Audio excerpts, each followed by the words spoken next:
Ya, selamat siang pemirsa, kembali lagi bersama kami dalam acara siaran langsung Dialektika Demokrasi, dan pada hari ini kita akan menyajikan tema yang terkait dengan akankah soal prostitusi masuk ke rancangan undang-undang KUHP seperti keinginan polisi. Dan pada saat ini sudah hadir juga Bapak Nasir Jamil dari anggota Komisi 3 DPR RI, dan juga Komisioner Komnas Perempuan Sri Nur Herawati, dan juga pakar hukum pidana Abdul Fikar Hajar. Dan pada hari ini Dialektika Demokrasi akan dimoderatori oleh rekan kami yaitu Daniel dari Jak TV. Kepada Daniel, dipersilakan. Terima kasih rekan Dedi Ramdhani dari TVR Parlemen. Telah hadir bersama kita seperti biasa Koordinatoriat Wartawan Parlemen bekerjasama dengan Biro Pemberitaan Parlemen DPR RI menyelenggarakan diskusi dialektika demokrasi dengan tema kali ini, akankah soal prostitusi masuk RUU KUHP seperti keinginan polisi. Telah hadir bersama kita 3 orang narasumber di sini. Dari pakar hukum pidana Bapak Abdul Fikar Hajar, selamat siang Pak. Kemudian Komisioner Komnas Perempuan Ibu Sri Nur Herawati, selamat siang Ibu, terima kasih. Dan yang terakhir, abang kita, anggota Komisi 3 DPR, Pak Nasir Jamil, selamat siang Bang. Ya, RUU ini menarik mungkin menjadi bahasan akhir-akhir ini setelah terungkap kasus prostitusi online yang menjerat artis Vanessa Angel, di mana setelah dilakukan pemeriksaan oleh Polda Jatim sendiri ingin supaya ada undang-undang yang bisa menjerat pelaku dalam artian si pengguna jasa prostitusi itu sendiri. Nah, lalu bagaimana dengan undang-undang itu sendiri di DPR bahasannya hingga saat ini?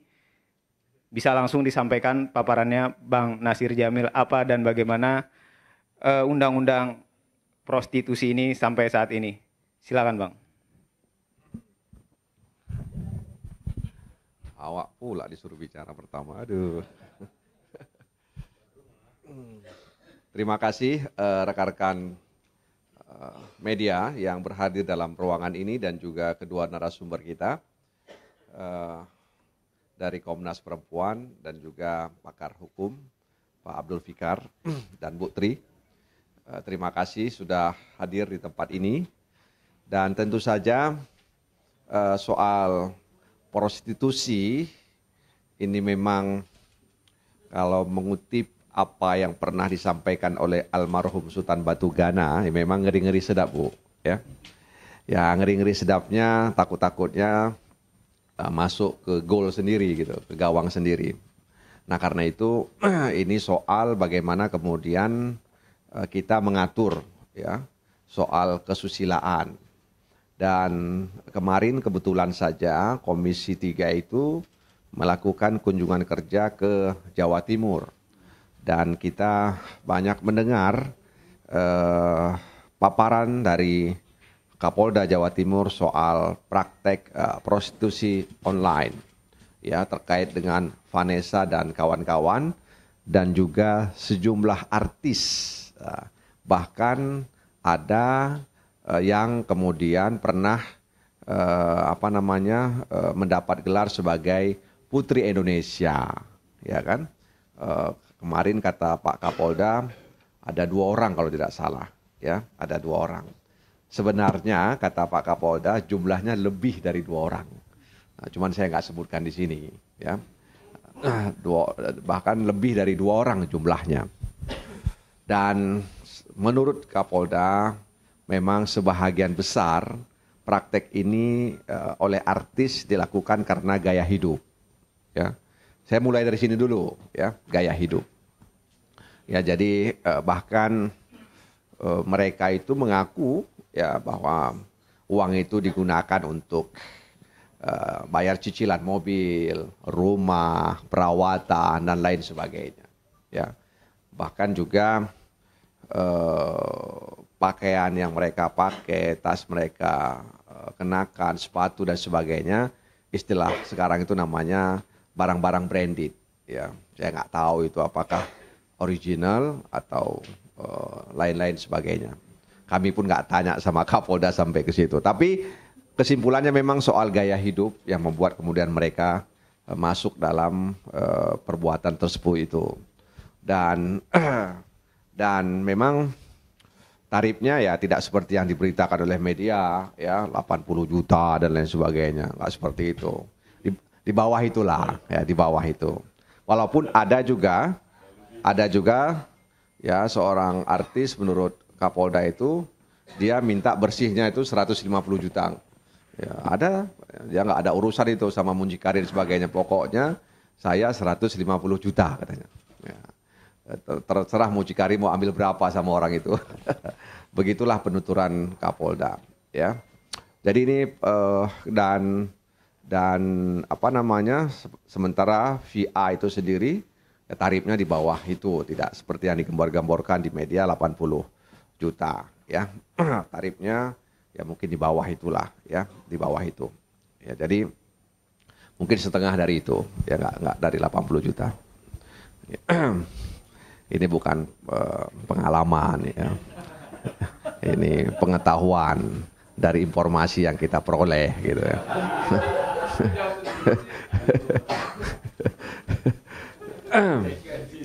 Ya. Jadi memang VA itu dikenai pasal informasi Undang-Undang Informasi Transaksi Elektronik pasal 27 kalau tidak salah, ya. Pasal 27 ayat 1 ya Pak Fikar ya. Nah, soal kesusilaan itu, ya kan? Soal kesusilaan. Dan memang seperti yang saya katakan tadi, ya Gubernur Jatim lama itu pengen agar pelakunya dalam pengertian orang yang katakanlah PSK-nya itu dituntaskan dan kemudian bisa didapat sampai ke akar-akarnya.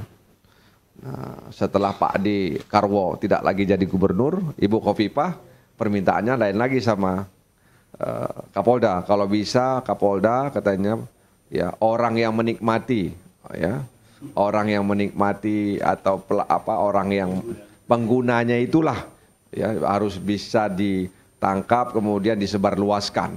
Nah, kan kami waktu itu juga ditanya kemarin itu sama wartawan terkait dengan masalah ini. Bagaimana kira-kira ya apakah perlu kemudian bagaimana caranya supaya kemudian pengguna itu juga bisa diumumkan ya didapat. Tapi memang Kapolda menyampaikan kepada kami bahwa memang belum ada aturan yang mengatur soal itu. Nah, itu sebabnya penggunanya banyak karena mereka tahu tidak ada aturannya, ya. Nah, makanya karena pengguna ini tahu bahwa tidak ada aturannya, ya mereka tenang-tenang saja, ya, tenang-tenang saja. Nah, di KUHP, di RUU KUHP belum diatur soal ini, ya, belum diatur soal ini, ya, belum diatur masalah seperti ini. Dan saya bisa pahami kalau kemudian Kapolda menginginkan ada pengaturan soal ini. Karena ini menyangkut dengan soal-soal kesusilaan ya. Ini menyangkut dengan keyakinan dan norma-norma yang hidup di tengah masyarakat. Jadi harus ada ya, harus ada kemudian upaya ya untuk kemudian bagaimana ini bisa diselesaikan secara hukum meskipun tadi saya katakan bahwa yang namanya prostitusi itu usianya, umurnya itu sesuai dengan peradaban manusia itu sendiri. Nah, karena itu memang harus ada ya pengaturan dan mungkin karena ini mumpung belum selesai RUU KUHP-nya, perlu ada pengaturan ya soal prostitusi ini ya, baik pelakunya, pelanggannya, apalagi mucikarinya. Dan dalam pandangan saya memang seharusnya diberi ancaman pidana yang tegas. Ya, kenapa? Karena ini menurut saya adalah bentuk kejahatan. Ya, bentuk kejahatan berdasarkan keyakinan masyarakat bahwa hal tersebut melanggar norma kesusilaan dan agama. Ya, oleh karena itu harus diatur. Ya, dan tentu saja ini bisa kemudian membuat praktek ini tidak begitu berkembang biak. Nah, menurut Kapolda Jawa Timur, ketika kasus ini kemudian terjadi merebak, ya ditangkap, kemudian diproses, itu sepi peminatnya di Jakarta, ya sepi, ya katanya. Jadi banyak pelanggan-pelanggan, pengguna-pengguna nggak berani, Bu. Tiarap mereka semua, ya tiarap. Jadi sepi. Nah, tapi Jakarta sepi, ada tempat lain yang kemudian hidup, hidup di tempat lain hidup. Yang selama geliat ini di Jakarta begitu geliat, tempat itu sepi, ya. Nah, saya nggak sebut tempatnya, ya. Tempat itu sepi dan ketika ini geliat ya di Jakarta ini sepi, ya maksudnya orang-orang yang melakukan itu sepi di Jakarta, di sana yang mulai bergeliat kembali. Nah, jadi memang seperti saya katakan tadi, baik pelakunya, penggunanya, muncikarinya, memang harus diberi ancaman yang tegas, ya, sehingga ini bisa menyelamatkan norma-norma susila dan agama yang kita yakini, ya. Nah, jadi jangan sampai kemudian kita membiarkan pendapat-pendapat mengatakan, ya apa salahnya si VA itu, toh dia kan menjual tubuhnya sendiri. Nah, kan kira-kira begitu. Jangan sampai kemudian pendapat itu menjadi liar dan kemudian diyakini oleh masyarakat. Itu kan hak dia, ya kan? Hak dia itu menjual tubuhnya, tubuh dia. Emang urusan lu apa? Kira-kira gitu, ya kan? Nah, ya kan, barangnya barang dia, ya semua punya dia, ya kan? Nah, urusannya apa? Ya, biarkan aja dia mau menjual itu dan sebagainya. Nah, jangan sampai seperti itu kemudian berkembang diaminkan oleh masyarakat, ya. Ini wartawan kalau sudah bicara barang agak-agak ini, jadi agak-agak sumringah gitu.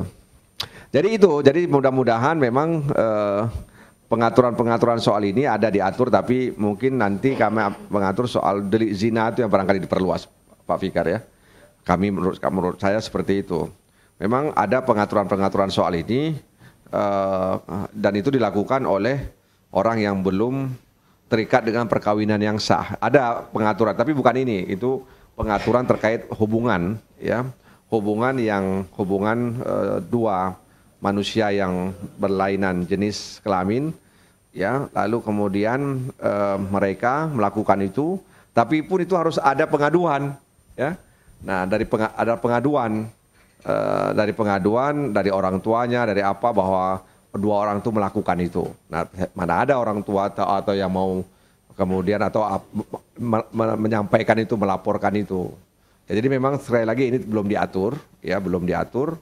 Dan sekali lagi saya pribadi perlu diatur karena ini menyangkut dengan norma kesusilaan dan norma-norma agama yang diyakini oleh bangsa ini, karena negara ini kan negara yang berketuhanan yang Maha Esa. Jadi negara yang berketuhanan yang Maha Esa ini menurut saya harus mengatur itu. Persoalan bahwa kemudian sudah diatur ada yang melanggar, itu urusan lain, ya. Yang penting negara yang berketuhanan yang Maha Esa ini harus mengatur soal itu, ya, bahwa kemudian ada pelanggaran-pelanggaran, ketidakpatuhan terhadap peraturan perundangan itu, itu soal lain. Barangkali untuk sementara saya berkomentar seperti itu, dan tentu saja ada tambahan-tambahan lainnya dari Komnas Perempuan dan Pak Fikar. Demikian moderator, terima kasih. Terima kasih Bang Nasir. Tapi draftnya sendiri sudah masuk Bang, atau sudah diterima, atau baru sekedar disampaikan? Ya, draftnya kan draft yang selama ini dibahas. Ya, draft KUHP ini kan yang selama ini dibahas antara pemerintah dan DPR. Ya, tentu saja dengan adanya kasus VA, ya, dan kemudian pernak-pernik yang ada di dalamnya, dan kemudian juga ada keinginan agar ini juga diatur dalam KUHP. Ya, tentu ini menjadi pertimbangan bagi DPR dan juga barangkali bagi pemerintah. Nah, karena VA itu ternyata kan dikenai dengan pasal 27 ayat 1 Undang-Undang ITE, ya. Ya, kenapa enggak undang-undang lain, kan begitu. Ya, ternyata tidak diatur soal itu. Nah, karenanya memang, dan tentu saja kan harus ada pendapat-pendapat nanti yang kami akan minta terkait dengan kalaupun norma ini kemudian kita buat, ya, sehingga norma ini tidak sulit untuk diaplikasikan, terutama penegak hukum. Jadi prostitusinya atau PSK-nya, kemudian mucikarinya, pelanggannya, ya. Nah itu saya pikir juga harus ada ancaman yang tegas untuk mereka. Jadi selama ini pengguna ya enak-enak saja dia, ya, enak-enak saja dia menggunakan itu. Padahal kan kalau nggak ada pengguna dengan PSK kan nggak terjadi itu barang, ya kan? Kalau kata almarhum Bang Sultan, nggak masuk barang itu, ya kan? Nah, nggak masuk barang itu kata almarhum Bang Sultan. Ya nggak masuk barang itu, entah barang mana pun saya nggak tahu. jadi itu memang harus ada harus ada pengaturan soal ini. Jadi penggunanya juga, mucikarinya juga, PSK-nya juga, sehingga negara yang berketuhanan Maha Esa ini benar-benar menjadi negara yang sesuai dengan Pancasila. Terima kasih. Terima kasih Bang Nasir. Sebelum ke Pak Fikar, dari Komnas Perempuan, Bu Sri, selama ini apa pengalaman dari pendampingan Ibu Sri di Komnas Perempuan terkait kasus prostitusi, terutama apa dari paparan Pak Nasir tadi bilang ini awalnya gaya hidup yang kemudian menjadi sebuah tuntutan sendiri. Nah, temuan sendiri dari Komnas Perempuan dan apa yang kira-kira harus dalam peraturan ini yang dibahas, apa yang harus ditambah atau diperbaiki untuk baik pengguna maupun semuanya ini yang terlibat. Silakan, Bu. Baik, terima kasih. Assalamualaikum warahmatullahi wabarakatuh. Saya kira tadi yang disampaikan oleh Pak Nasir ya, nggak keliru Pak. Memang siklusnya memang seperti itu kalau kita lihat. Maka di dalam pendiskusian kami di Komnas Perempuan, karena dari hasil pemantauan, tidak ada seorang pun perempuan yang terjebak di dalam prostitusi itu karena kerelaan untuk memilih prostitusi sebagai pekerjaan. Maka kami menolak Pak istilah pekerja seks komersial. Karena dari sisi hasil pemantauan, faktanya tak seorang pun perempuan yang ada di prostitusi mengatakan itu pilihan kami, itu pekerjaan yang kami pilih, dan itu suka-suka kami, nggak ada. Semua mengatakan sadar bahwa ini melanggar agama, ini tidak sesuai dengan nilai-nilai yang ada di masyarakat, dan ini siksaan buat kami, penderitaan buat kami yang ada di prostitusi. Kalau dilihat dari hasil pemantauan, dari alurnya, pintu pertama hampir semua dilewati karena kekerasan.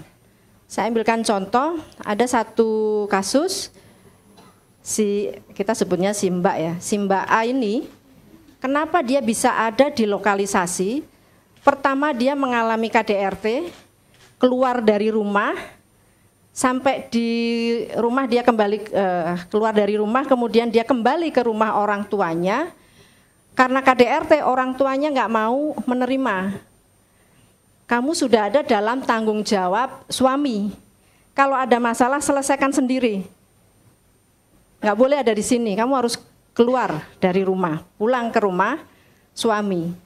Waktu di jalan bingung karena sudah tidak tahan lagi dengan KDRT yang dialaminya. Kemudian dilihatlah oleh beberapa orang gitu ya, yang memang pekerjaannya adalah mencari perempuan yang bisa dilacurkan, sehingga didekati. Kamu mau kemana, kenapa kelihatan bingung dan sebagainya. Kemudian dalam posisi itulah kemudian dimanfaatkan. Dibawa ke lokalisasi dan dia baru tahu bahwa itu adalah lokalisasi prostitusi gitu ya. Dan pada akhirnya ya terjadi bertahun-tahun. Bukan karena menikmati, setiap kali dia nabung supaya dia bisa keluar dari prostitusi, dia bisa untuk pemberdayaan ekonominya, dia mau buka warung dan sebagainya. Setiap kali pula orang yang menjadi mucikarinya, bahkan ada pengaman-pengamannya itu, pengawal-pengawal, membuat bagaimana untuk menghalangi dia keluar dari prostitusi. Bahkan usahanya kemudian menjadi gagal. Dan pengalaman itu tidak hanya 1-2 orang. Hampir semua ingin keluar dari KDRT justru dijebak dalam pelacuran.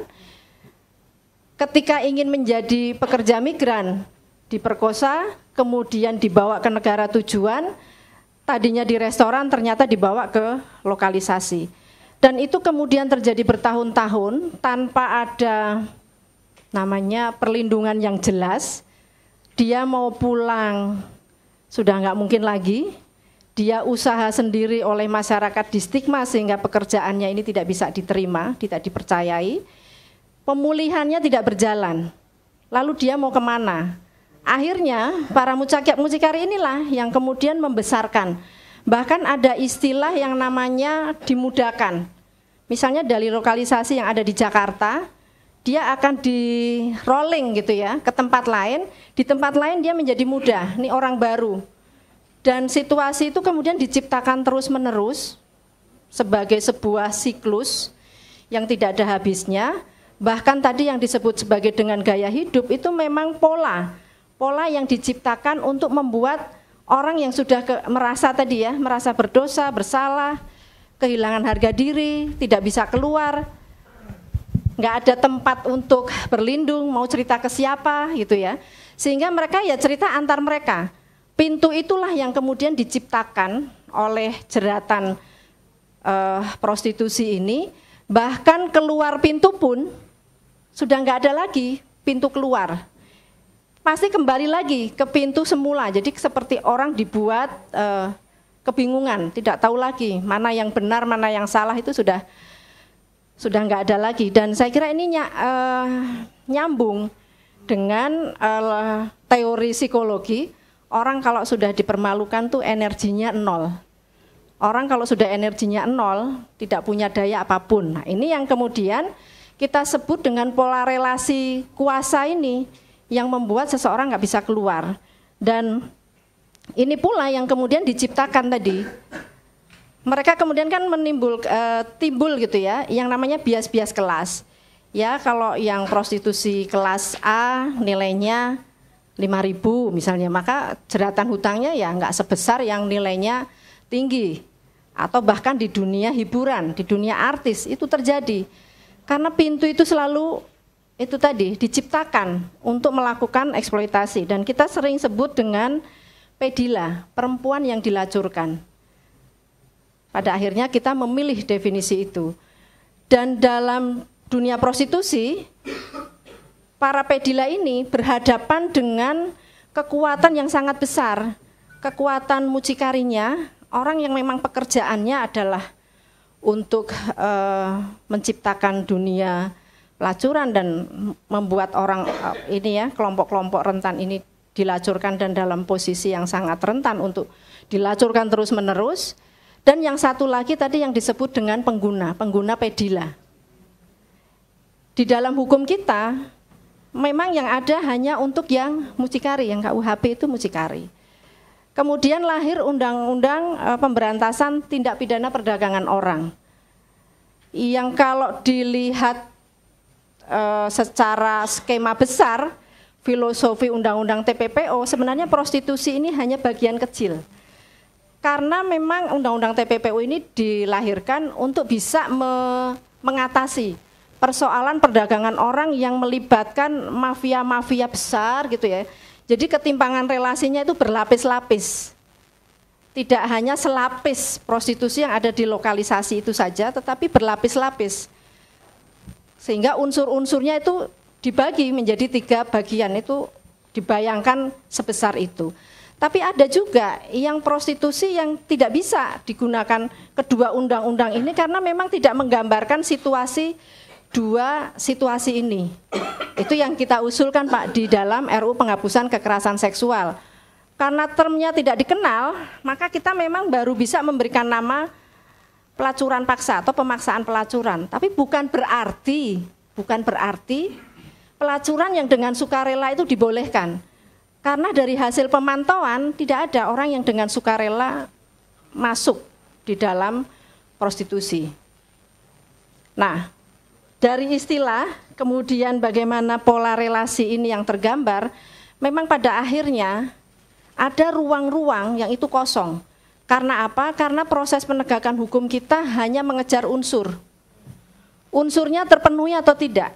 Tetapi investigasi mendalam, kenapa ada sekian perempuan atau sekian artis tadi ya Pak, ada di dalam jebakan prostitusi yang sekarang disebut prostitusi online. Mengapa mereka ada di situ? Bagaimana jalan ceritanya, kronologisnya, penderitaan apa yang mereka alami, atau kalau dianggap ada kebahagiaan yang mereka dapatkan, seperti apa kebahagiaan? Lalu bagaimana itu bisa terjadi? Dampaknya terhadap mereka apa sebenarnya? Sehingga dari investigasi mendalam itu kita bisa ketahui mana yang menjadi korban, mana yang menjadi pelakunya. Nah, investigasi itu yang menurut Komnas Perempuan, Pak Nasir, itu yang kita tidak punya mekanisme yang yang nampak gitu ya. Sehingga yang jelas, makanya tadi kesulitan kepolisian, pokoknya ini harus dihukum, ya undang-undang yang ada aja yang kita pakai. Pakailah undang-undang ITE. Padahal milestone atau filosofi undang-undang ITE itu untuk menghukum orang yang menggunakan media elektronik untuk kejahatan, untuk mencurangi pihak lain. Sementara gitu ya, bukti yang ada digunakan untuk undang-undang ITE ini digunakan untuk melakukan eksploitasi. Justru ini menjadi bukti bahwa telah terjadi transaksi yang menggunakan kelompok rentan ini sebagai objeknya. Nah, jadi kan terbalik, alat bukti yang seharusnya untuk melindungi kelompok rentannya justru digunakan untuk mengkriminalkan orang yang dalam posisi rentan. Itu karena investigasinya tadi yang tidak mendalam sampai untuk melihat, untuk bisa membedakan mana korban, mana pelakunya. Sementara hasil pemantauan Komnas Perempuan menunjukkan bahwa mereka ini sebenarnya ingin keluar dari situasi itu. Tapi mekanisme yang kita punya apa? Yang sudah terjadi di Kementerian Sosial, bantuan ekonomi, pemberdayaan ekonomi, mesin jahit, alat kecantikan.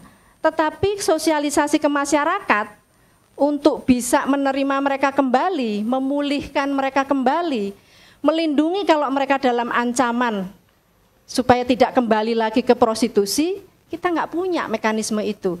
Yang ada stigma itu terus. Kan dia ini dulu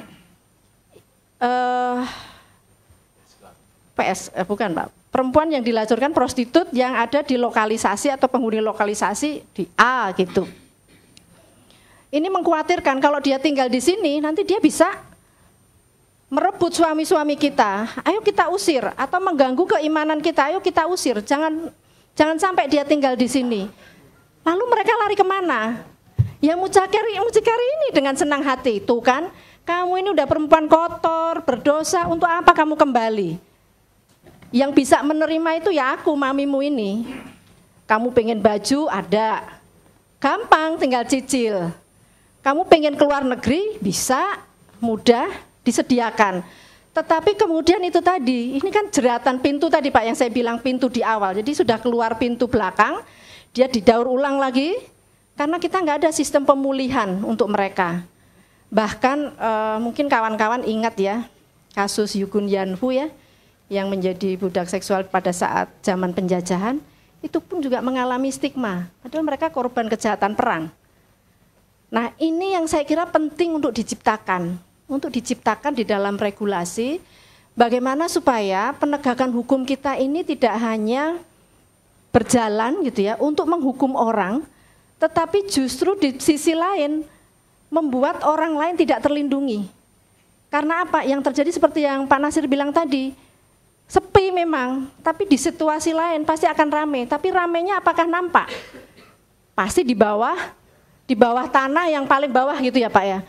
Dan saya kira mereka yang terlibat di dalamnya akan betul-betul melindungi supaya itu tidak terkuak. Kalau itu tidak terkuak, bagaimana nasib para perempuan yang ada dalam jebakan-jebakan prostitusi? Ini sebenarnya yang dipikirkan Komnas Perempuan. Bagaimana ya caranya? Supaya ini tidak banyak lagi korban yang tadi sudah keluar pintu belakang, didaur ulang lagi, kemudian dieksploitasi lagi, bahkan kemudian diberi, ini sebenarnya angin supaya nyaman. Sudahlah, kamu pasti enak kok di sini nyaman, maka kemudian dibuatlah rate. Tadi harganya semakin tinggi. Kalau artis itu sebenarnya cara bagaimana melanggengkan prostitusi itu sendiri. Lalu bagaimana kita mensikapinya supaya mereka ini terlindungi. Kalau mereka terlindungi, maka mereka tidak berhadapan langsung dengan mucikarinya. Ada negara di tengah yang membantu mereka untuk keluar dari situasi yang teramat sulit. Banyak kasus, saya contohkan Pak, tahun 90-an, saya waktu itu masih di Semarang, saya melakukan pendampingan untuk warga binaan di lokalisasi Bandungan. Masyarakat menyebutnya sebagai rehabilitasi, karena mereka tidak menjadi tempat untuk prostitusinya, tapi betul-betul hanya untuk tempat tinggal. Kalau mereka mau melakukan prostitusi, maka dilakukan di hotel, maka kerjasama dengan hotel. Dan mereka membangun sistem perlindungan, keamanan. Kalau ada pelanggan yang reseh, melakukan kekerasan, bahkan sering nggak mau bayar tapi taruh belati, pistol gitu. Masyarakat membangun mekanismenya, keamanannya. Kemudian yang kedua, masyarakat memfasilitasi layanan kesehatan. Supaya apa? Supaya mereka peduli dengan kesehatannya. Dan juga melakukan pemberdayaan ekonomi supaya bisa difasilitasi keluar. Tapi itu nggak mudah Pak, padahal masyarakat itu sudah menjadi backingnya. Nggak mudah karena apa? Karena itu tadi mucikari dan segenap mafianya ini terlalu kuat. Bahkan saking kuatnya gitu ya, para warga binaan ini nggak ada yang berani mengadu ketika dia mengalami kekerasan dari mereka. Tetapi saya kira saya harus memberikan apresiasi pada upaya masyarakat di Bandungan. Itu tempat wisata ya, tempat wisata di Semarang ya, Kabupaten Semarang. Iya. Siapa bilang tadi? Mungkin nggak sengaja keceplosan tadi bilangnya tuh. Nah, saya kira regulasi apa yang harus kita usulkan? Komnas Perempuan di dalam RUU HP ya Pak, kita sudah mengusulkan supaya juga pengguna pedila ini dikenai hukuman. Sementara untuk perempuan yang terjebak di dalam prostitusi harus dilakukan perlindungan dan pemulihan. Karena nggak cukup pemulihannya hanya disiapkan mesin jahit, alat kosmetik, atau pemberian ekonomi yang dibutuhkan. Tetapi juga bagaimana mekanisme di masyarakat untuk bisa menerima mereka kembali, supaya mereka bisa menikmati hak hidupnya seperti sedia kala. Nah itu yang penting untuk dipikirkan nantinya gitu ya, supaya juga di dalam proses penegakan hukum tidak hanya berhenti pada proses penegakan hukum yang memenuhi unsur, tetapi pola investigasi. Kenapa segitu banyak perempuan yang terjebak di dalam prostitusi itu menjadi sangat penting. Dan saya kira hasil pemantauan Komnas Perempuan menunjukkan penderitaan mereka yang berkepanjangan tanpa perlindungan yang cukup, itulah yang sebenarnya menjadi pintu mereka untuk kembali masuk di dalam prostitusi. Saya kira itu Mas pembuka diskusi, mudah-mudahan bisa ditangkap dengan baik gitu ya. Wassalamualaikum warahmatullahi wabarakatuh. Hanya memenuhi unsur dan tidak ada investigasi lebih lanjut. Begitu Pak Fikar. Nah, kemudian di di aturan hukumnya sendiri, para baik itu pelaku maupun sebenarnya jeratan hukumnya diatur nggak sih Pak? Kalau zina kan mungkin ada mucikari, ada. Nah, kalau untuk ini sendiri gimana nih Pak? Silakan Pak. Assalamualaikum warahmatullahi wabarakatuh. Selamat siang, salam sejahtera. Bu, tadi saya mau tanya, pedila itu apa sih katanya? Perempuan yang dilacurkan. Oh, gantinya PSK ya? Boleh itu dipakai daripada PSK. Kalau PSK kan profesi itu ya, pekerja. Pedila. Oke. Pola hubungan seksual antara laki-laki dan perempuan itu sebenarnya tidak berbeda juga dengan pola relasi orang memberi uang kepada orang lain. Dia bisa dilihat kalau orang memberi uang, ya. Kalau orang kaya memberi uang kepada orang miskin namanya sedekah. Kalau pola relasinya sama namanya pinjam meminjam.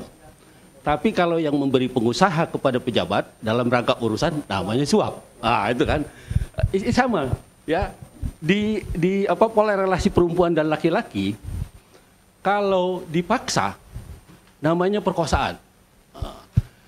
Kalau tidak dipaksa, ya, namanya bisa perselingkuhan, ya. Kalau yang satunya ada suami atau ada istrinya. Tapi kalau dilakukan secara sukarela dengan membayar uang, nah itu yang kemudian disebut dengan prostitusi. KUHP kita sebenarnya sudah mengatur semua relasi itu, ya. Umpamanya begini, nomor 1 soal kedudukan perempuan di dalam KUHP sebagai korban, ya. Itu diatur dari pasal 285 sampai 294. Ya, ada perempuan yang diperkosa. Ancamannya 12 tahun. Ada perempuan yang pingsan diperkosa. Ancamannya 9 tahun. Ada perempuan yang umurnya di bawah 15 tahun. Ancaman hukumannya 9 tahun. Ada perempuan yang dikawin sebelum dilakukan asusila, padahal dia belum pantas dikawini. Kawin bawah umur sebenarnya. Ada KUHP sebenarnya mengatur itu. Boleh kawin bawah umur tapi nggak boleh dilakukan hubungan. Itu ada ancamannya 4 tahun, ya. Kalau sampai dia luka-luka atau meninggal, itu ancaman hukumannya 12 tahun. Itu pasal 288. Itu ada. Kemudian ada banyak lagi. Ya, yang intinya adalah KUHP melindungi orang yang perempuan yang lemah, gitu ya, karena posisinya atau karena keadaannya. Itu diatur dalam KUHP. Ya. Nah, tapi ketika kemudian dalam perspektif yang lain ada pola hubungan yang kedua, ya, pola hubungan yang dilakukan sama-sama mau, ya, KUHP juga mengatur.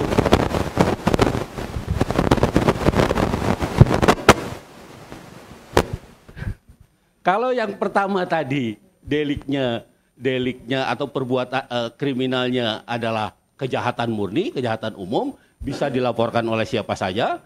Tapi kalau yang kedua, yang dilakukan sama-sama mau, ya, yang kalau syaratnya adalah salah satu terikat perkawinan atau salah dua atau dua-duanya maksud saya. Namanya overspel, perselingkuhan. Nah, itu juga bisa dihukum, ya, ancaman hukumannya walaupun cuma 9 bulan. Kalau ada pengaduan seperti Pak Nasir tadi katakan, ini delik aduan. Ya, perselingkuhan itu delik aduan. Delik aduan itu selama ini yang bisa mengadu adalah suami atau istri pelaku. Kalau anak-anak nggak bisa, Pak. Anak-anak orang tua nggak bisa. Suami atau istri gitu. Itu yang dilakukan. Nah, itu kalau pola hubungan seksual itu dilakukan secara mau sama mau. Ya. Kemudian ada yang ketiga adalah selain perempuan sebagai pelaku juga, ya, yang keempat itu tadi terpaksa ya tadi ya. Perempuan yang dipaksa jadi ini. Bedela. Nah, prostitusi. Nah, prostitusi oleh KUHP yang dikenakan sanksi hukuman hanya muncikarinya. Hanya mereka yang memfasilitasi dan bahkan membuat itu menjadi mata pencaharian gitu. Itu yang dikenakan oleh KUHP. Nah, kenapa pelakunya enggak kena gitu kan? Kenapa laki-laki dan pedila dan penggunanya tidak kena? Ya, karena KUHP melihat di situ kalau ditarik ke atas sejarahnya, memori pantulitingnya tidak ada korbannya, gitu. Tidak ada korbannya karena dilakukan mau gitu. Ya, cuma yang jadi persoalan adalah ada pembayarannya. Saya kira ini yang harus jadi perhatian. Karena itu kemudian polisi atau penegak hukum kesulitan untuk mengkriminalisasi pedila ya dan penggunanya, gitu. Karena memang KUHP tidak mengatur itu, gitu. Ya, ada ini coba di Jakarta itu dicoba diisi oleh Perda mengenai tentang ketertiban umum, ya. Perda nomor tahun 2007 tentang ketertiban. Nah, di Perda itu diatur selain muncikari, ya, di situ istilahnya masih PSK, Bu, belum pedila. PSK-nya kena dan penggunanya juga kena.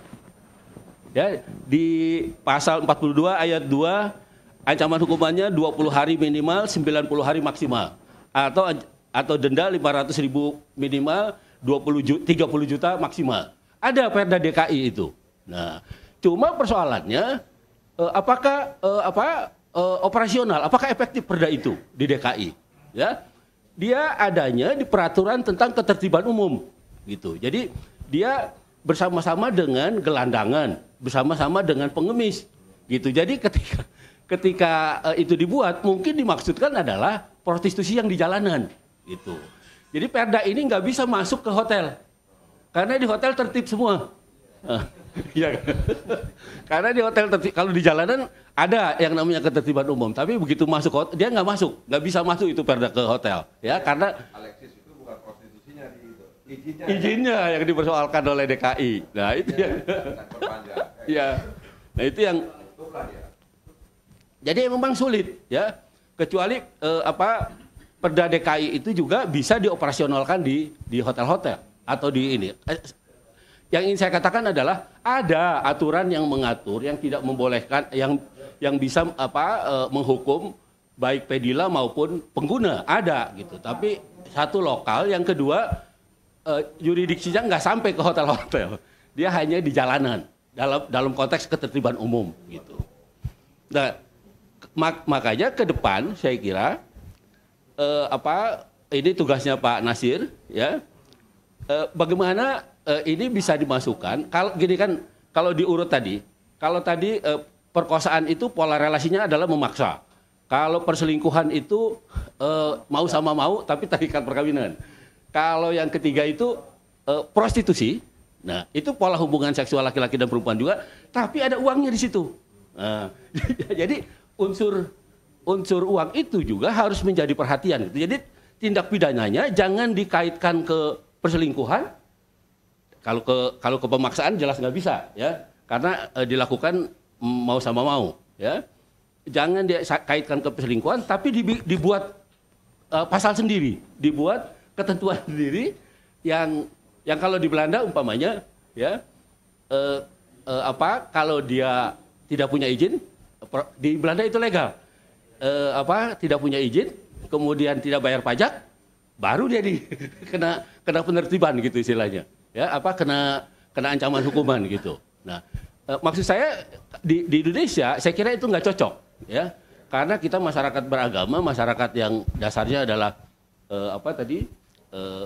ketuhanan yang Maha Esa gitu. Karena itu kemudian kenapa kok ini diperjualbelikan? Nah, harus dicari rumusannya, siapa sebenarnya yang menjadi korban dari terjadinya prostitusi. Dari segi administrasi, mungkin pemerintah rugi, nggak bayar pajak, 80 juta pajaknya berapa? Ya kan? 40 juta berapa pajaknya? Tapi itu dari sudut pemerintah gitu. Tapi dari sudut nilai-nilai, dari sudut nilai-nilai agama, nilai-nilai kehidupan bangsa Indonesia dan sebagainya, itu banyak kerugiannya kan gitu. Nah, saya kira ini yang harus dirumuskan gitu. Sehingga dia tidak ditempelkan tindak pidananya tidak ditempelkan ke perselingkuhan. Gitu, tidak ditempelkan ke perzinahan gitu, tapi dia bisa berdiri sendiri sebagai tindak pidana prostitusi gitu. Jadi selain muncikari juga pelaku dan pengguna dan pedilanya juga bisa dikenakan gitu. Nah, menarik yang disampaikan oleh Ibu tadi soal pedila itu lebih banyak bahwa orang-orang yang masuk ke prostitusi itu dasarnya bukan kerelaan, gitu ya, bukan job seeker, bukan. Sekarang kan ada istilah itu komisi-komisi isinya pencari kerja semua. bukan itu, ya, bang saya tadi benar mungkin karena keterpaksaan gitu ya Bu ya, keterpinggiran, artinya dia kedorong oleh satu situasi yang kemudian dia masuk ke sana, terpaksa harus masuk ke sana gitu, ya.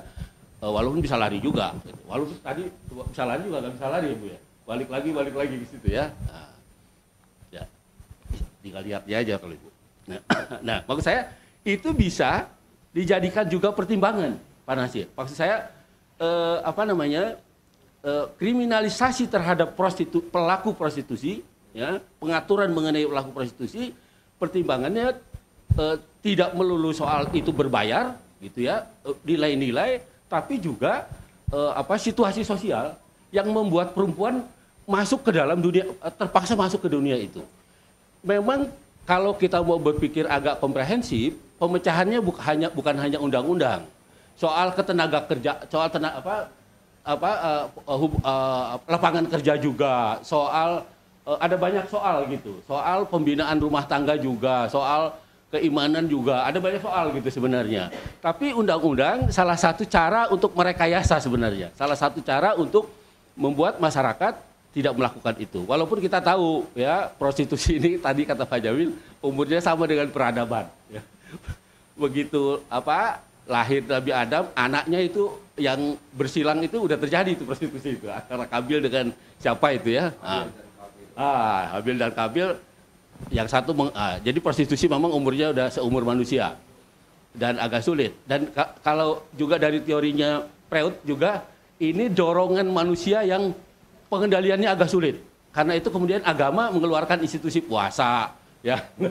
Terus ada banyak gitu ya, ada cara-cara untuk menghambat dorongan itu. Tapi itu disadari, atau boleh istrinya 4 gitu. Malah agama kan ekstrim itu. Ya, boleh 1, boleh 2, boleh 3. Dasarnya sebenarnya itu. Dasarnya bagaimana orang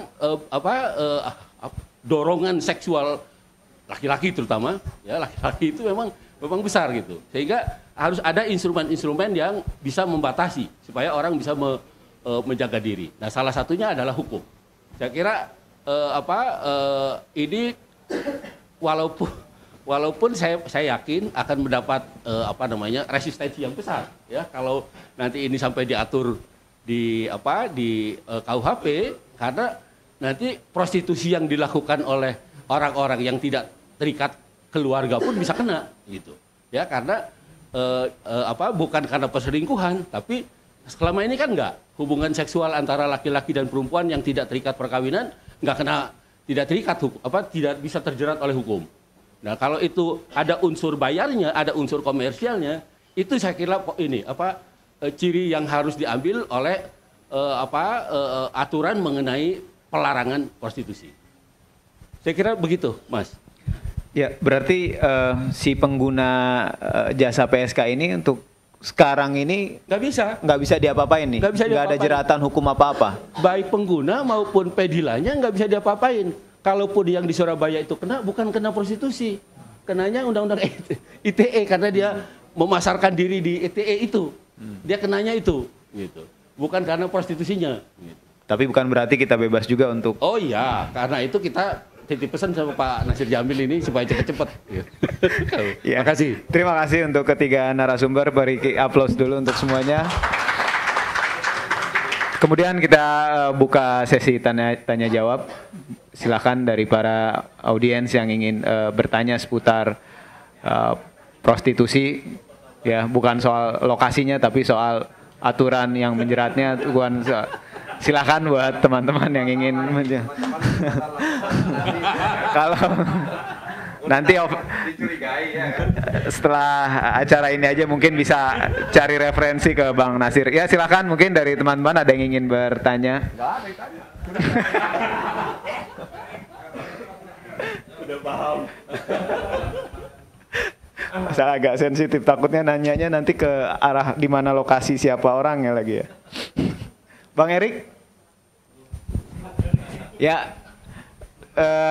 Sedikit saya tambah. Ya, silakan Bang. Jadi kalau kemarin kan penjelasan Kapolda Jawa Timur itu bahwa VA itu kan dikenai dengan pasal 27 ayat 1 Undang-Undang nomor 11 ya tahun 2008 ya tentang ITE. Bahkan juga pasal 55 ayat ke-1 KUHP Jo pasal 29 KUHP dan atau 506 KUHP dengan sengaja turut serta dalam pencaharian atau kebiasaan mengadakan atau memudahkan perbuatan cabul dengan orang lain. Nah di RUKHP juga ada, kita juga mengatur, tapi mucikari untuk anak di bawah umur, ya. Di apa namanya di RUKHP kita sebutkan soal itu. Jadi kita atur, ya, tapi belum menyentuh kemudian yang lain-lain seperti ini. Jadi setiap orang yang menghubungkan atau memudahkan orang lain melakukan perbuatan cabul atau persetubuhan sebagaimana dimaksud pada dalam pasal 497 ayat 1 dan ayat 2 dipidana dengan pidana penjara paling lama 9 tahun. Ya. Kemudian setiap orang yang di luar hal-hal sebagaimana dimaksud pada ayat 1 menghubungkan atau memudahkan orang lain berbuat cabul atau persetubuhan dengan orang yang diketahui atau patut diduga belum berumur 18 tahun dan belum kawin, nah dipidana penjara paling lama 12 tahun. Jika tindak pidana sebagaimana dimaksud pada ayat 1 dan ayat 2 dilakukan sebagai pekerjaan atau kebiasaan, maka pembuat tindak pidana dipidana dengan pidana penjara paling lama 15 tahun. Jadi memang ya mucikari semua itu. Jadi mucikari kena. Jadi dan memang kenapa VA kemudian dikenai dengan pasal 27 ayat 1 karena dia juga terlibat aktif menurut Kapolda Jawa Timur. Jadi dia terlibat aktif mengirim video, mengirim foto, bahkan dia berusaha ingin mendapatkan target dalam 1 bulan, ya. Dalam 1 bulan dia itu punya target, ya, punya target karena pengakuannya tadi itu. Ya karena dia ingin menyicil ini, cicil itu. Tapi Bu Tri memang saya juga tanya ya sama Kapolda, tapi tidak di depan rapat kerja, setelah rapat kerja saya tanya dengan Pak Kapolda dan memang pada umumnya mereka masuk dalam pekerjaan itu, masuk dalam lingkungan itu karena ada kejadian kekerasan. Saya katakan sama Kapolda begitu. Rata-rata hampir seperti itu pengakuannya. Ya, pengakuannya seperti itu. Tapi yang ini tidak seperti itu katanya. Ya, saya tanya apakah misalnya mereka sebelumnya pernah melakukan hubungan seksual, ya hubungan suami istri dengan pacarnya dan sebagainya? Tidak juga. Itu pengakuan. Jadi memang ada hal-hal seperti kata Bu Tri tadi itu, tapi juga tidak semuanya melulu karena ada kekerasan. Ya, ada kekerasan, lalu kemudian mereka masuk dalam hal-hal seperti itu. Jadi memang perlu diatur karena tadi saya katakan ini menyangkut norma kesusilaan dan norma agama dan tentu saja dengan demikian akan menjadi shock terapi, ya, shock terapi bagi orang-orang yang menggunakannya. Ya sama seperti misalnya kemarin di Lumajang, ya, di Lumajang itu Kapolresnya memerintahkan tembak di tempat kepada para begal, ya. Para begal. Jadi ada sekitar 18 begal yang sudah ditembak, tapi ditembak kakinya, lututnya ditembak. Ya. Dan menurun drastis. Jadi aksi-aksi begal di wilayah hukum Kapolres tersebut memang berkurang karena ada aksi tembak di tempat oleh polisi. Karena tentu saja yang ditembak itu begal-begal yang sudah berulang kali melakukan itu, bahkan mereka sudah berulang kali masuk lapas atau penjara. Ya sehingga kemudian ditembak kakinya ditembak atau ditembak lututnya. Ya bisa saja kalau kemudian ada aturan regulasi yang mengatur ini akan membuat orang yang kemudian penggunanya itu menjadi takut untuk melakukannya. Di samping memang itu kembali lagi Pak Fikar kepada orangnya, ya, kembali kepada keyakinannya, pemahaman dan sebagainya. Barangkali demikian, itulah yang kemudian dikenai VA terkait dengan pasal 27 ayat 1 dan juga aturan atau norma yang di dalam KUHP. Dan ternyata memang rekan-rekan sekalian, banyak artis yang masuk dalam lingkaran ini, ya. Bahkan ini menurut Kapolda juga ya, bisa dipercaya atau tidak. Bahkan mucikarinya itu mengatakan ada artis-artis yang menolak, ya namanya disebut. Bahkan juga kalau ada yang menolak, kasih tahu saya, di HP saya ada semua namanya katanya.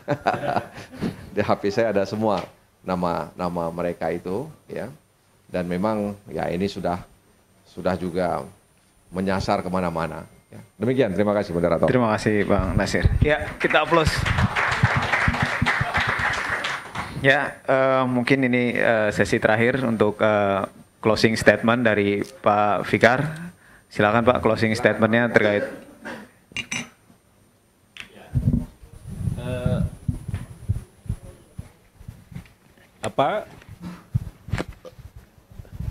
Supaya tidak menjadi, tapi saya agak sulit juga ngomong karena memang pilihan negara kita. Silakan.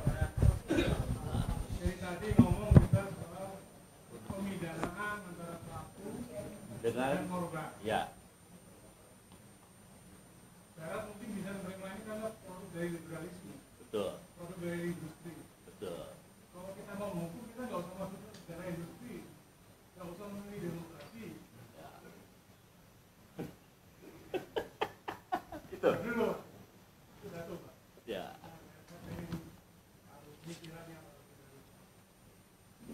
Ibu Komnas dan KPK, ini negara nggak mau hadir di dalam pembukaan konstitusi. Mau diapakan negara ini? DPR ini mau diapain bagusnya? Bagusnya nggak ada pemerintahan dengan DPR, parlemen. Biarkan rakyat dengan eksekutif. Kalau membuat hukum nggak jelas, mau yang ditegakkan apa? Masa udah sekian tahun negara nggak bisa mengatasi orang yang sudah sadar hukum bagi masyarakat.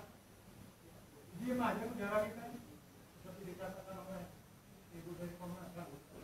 Mau diapakan Bu? Orang yang sudah sadar negara diam aja. Malah kembali ke industri prostitusi. Terima kasih. Ya. Ada lagi? Sudah mewakili. Sudah mewakili semua. Ya, silakan Bang Fikar untuk dijawab. Iya. Filosofi KUHP kita ketika tidak mengkriminalisasi pelaku dan pengguna, pedilanya dan penggunanya, ya, itu memang kalau dilihat asal usul undang-undang kita kan undang-undang dari Belanda nih, ya memang filosofinya seperti itu, mengetengahkan hak-hak atas individual, HAM-nya lebih terasa lebih tinggi, terasa lebih banyak gitu. Karena itu kemudian orientasinya pada korban, pada pola relasi yang tidak seimbang, umpamanya perkosa, orang pingsan. Tapi begitu masuk ke perselingkuhan umpamanya ya, itu kalau nggak dilaporin juga tidak kena hukuman gitu. Dan bahkan prostitusi pelakunya nggak kena, hanya mucikarinya yang dapat uang yang kena. Nah, artinya memang filosofi pembuatan KUHP-nya itu memang sangat individual, sangat mengedepankan HAM individu gitu. Nah, karena itu hukum tidak menjangkau ke sana begitu. Nah, itu yang sebenarnya tadi juga ingin saya katakan ya. Yang saya bilang sulit gitu. Pilihannya kita mau terus munafikun enggak gitu. Itu loh pilihannya. Karena walaupun kita buat larangan gitu. Saya yakin di bawah tanah itu industri ini akan tetap subur, akan tetap ada gitu. Ya. Jadi karena ada pasarnya memang gitu, ya. ada pasarnya karena itu tadi yang menurut teori Freud itu nafsu manusia itu yang laki-laki itu ya kalau nggak kuat iman si Amin ini bisa jalan-jalan kemana-mana gitu. Nah itu yang pilihannya adalah seperti itu. Apakah kita mau milih seperti Belanda umpamanya? Kita pernah ketika zaman Gubernur Ali Sadikin membuat di Priok itu namanya lokalisasi, ya, yang sekarang jadi Islamic Center kalau nggak salah, ya. Itu dulu lokalisasi itu. Zaman saya kuliah masih ada, gitu ya. Nggak pengalaman Pak, nggak. Sebelum dituduh. Tapi di situ ada juga program-program yang seperti Ibu katakan tadi, ada program apa namanya keterampilan, maksudnya supaya berkurang gitu ya, keterampilan, kemudian program kesehatan. Nah itu yang dilakukan oleh Belanda. Prostitusi dikenai pajak, kemudian juga dikasih pengaman, umpamanya punya, setiap dia beroperasi punya tombol panic button, itu tombol panik, kalau ada apa-apa umpamanya pelanggannya macam-macam dia bisa tekan tombol, kemudian keamanan masuk gitu ya. Juga dijamin kesehatannya gitu. Kesehatannya dijamin oleh negara gitu. Nah, itu pilihan Belanda seperti itu gitu. Tapi tetap dilokalisasi di tempat tertentu dan nggak boleh tidak boleh disebarluaskan, dipoto dan sebagainya. Tapi di satu sisi begitu, di sisi lain ada program travel ke sana gitu. Jadi ada ini ke sana, memang itu termasuk jadi wisata gitu. Di sana itu jadi tempat wisata. Nah, tapi sekali lagi itu tadi saya bilang, bagaimanapun kita adalah pilihan kita adalah negara yang didasarkan pada ketuhanan yang Maha Esa gitu. Artinya hukum harus masuk gitu. Negara harus hadir melalui hukumnya, melalui tangan hukum, larang-larang hukum. Apakah nanti penegakannya itu maksimal atau tidak? Nah, kita nggak usah ngomong di situ dulu deh. Yang penting ada usaha gitu. Ada usaha terutama untuk melindungi, tidak hanya melarang gitu, tapi untuk melindungi kaum perempuan sebenarnya. Sejalan dengan itu saya kira penciptaan lapangan kerja khususnya buat perempuan supaya tidak jadi TKW keluar, itu juga harus terus diusahakan lebih banyak gitu. Ya. Karena itu juga akan bisa mempersedikit itu. Tapi yang namanya perselingkuhan bisa terjadi di mana aja sih, Bu? Di rumah aja bisa. Ya kan? Nah itu tadi. Maksud saya juga ada usaha-usaha pendidikan spiritual itu dipertebal gitu ya, sehingga ini juga menjadi seperti juga korupsi, ini juga menjadi tanggung jawab kita semua membangun manusia-manusia yang sadar, yang tidak bisa menyalurkan minat dan hasratnya pada tempat-tempat yang bukan, maksudnya pada posisi-posisi yang benar. Ya menikahlah, atau kalau yang beragama Islam puasalah kalau nggak tahan gitu ya kan. Atau kalau harus kawin ya kawin lah apa adanya, walaupun hanya punya rumah sepetak atau kursi sepasang. Saya kira itu. Ya, ini sedikit, mohon maaf Bu. Ya, saya pikir memang negara harus hadir. Bentuk kehadiran negara itu adalah mengaturnya di peraturan perundang-undangan. Sehingga kemudian negara bisa melakukan pencegahan, ya, melindungi, ya, karena negara juga harus melindungi, ya, jiwa dan raga, ya, warga negaranya. Dan tentu saja perlindungan ini harus menyeluruh. Nah karena itu ketika ada sebuah peristiwa harus dilihat dari semua kacamata, ya kan, bukan hanya kacamata syahwat semata, tapi juga ada kacamata lainnya.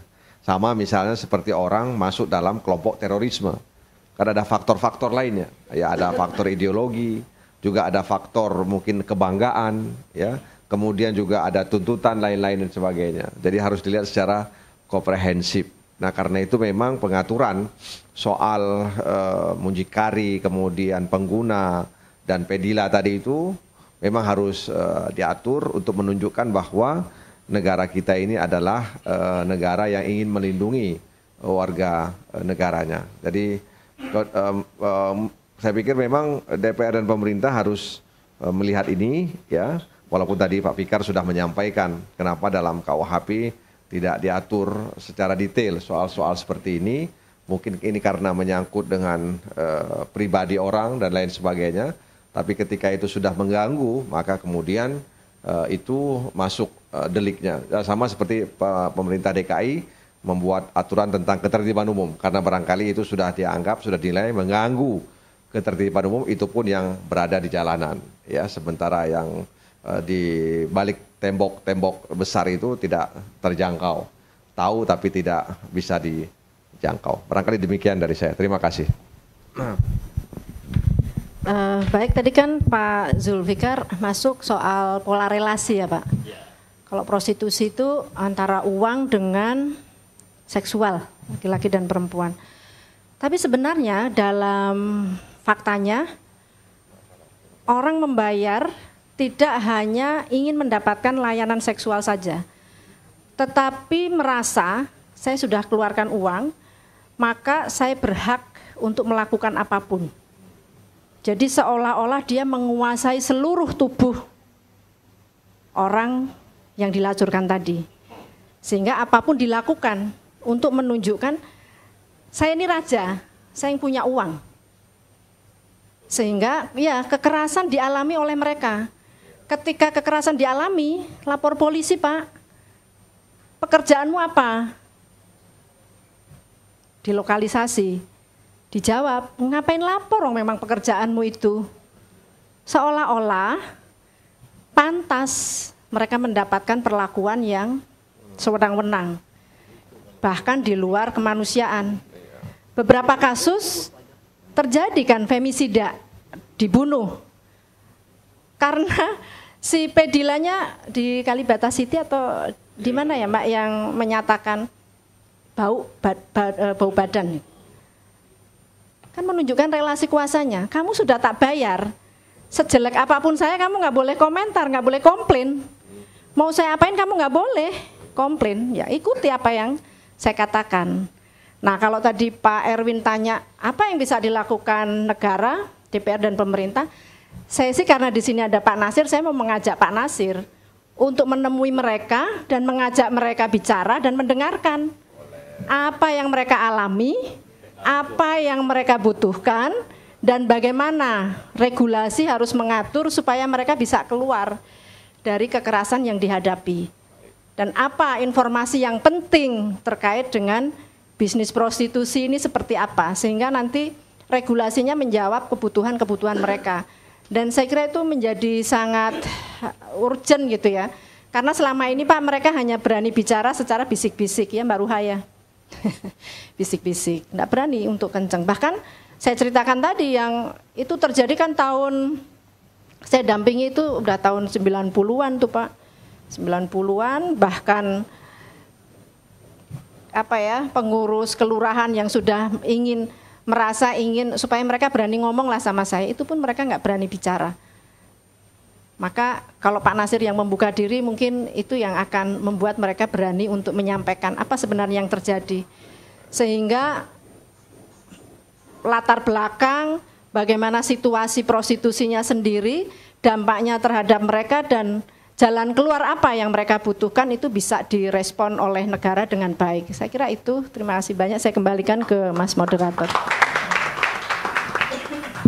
Ya, demikian diskusi kita pada kali ini. Mudah-mudahan apa yang harapan dari Komnas Perempuan, kemudian kekosongan aturan segera terisi, dan ajakan dari Komnas Perempuan untuk Komisi 3 mengunjungi langsung itu bisa segera dilakukan. Demikian, terima kasih teman-teman semua. Sampai di sini, selamat siang. Wassalamualaikum warahmatullahi wabarakatuh.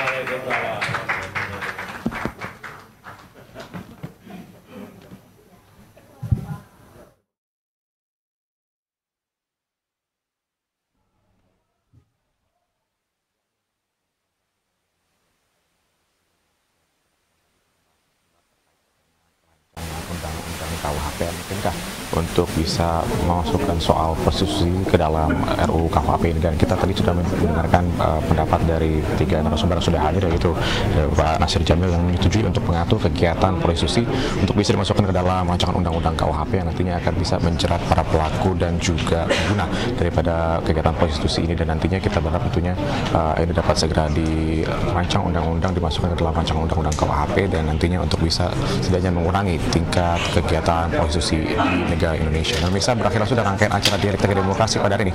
Atas nama kerabat terus yang bertugas, kami ucapkan terima kasih atas perhatian Anda dan sampai jumpa.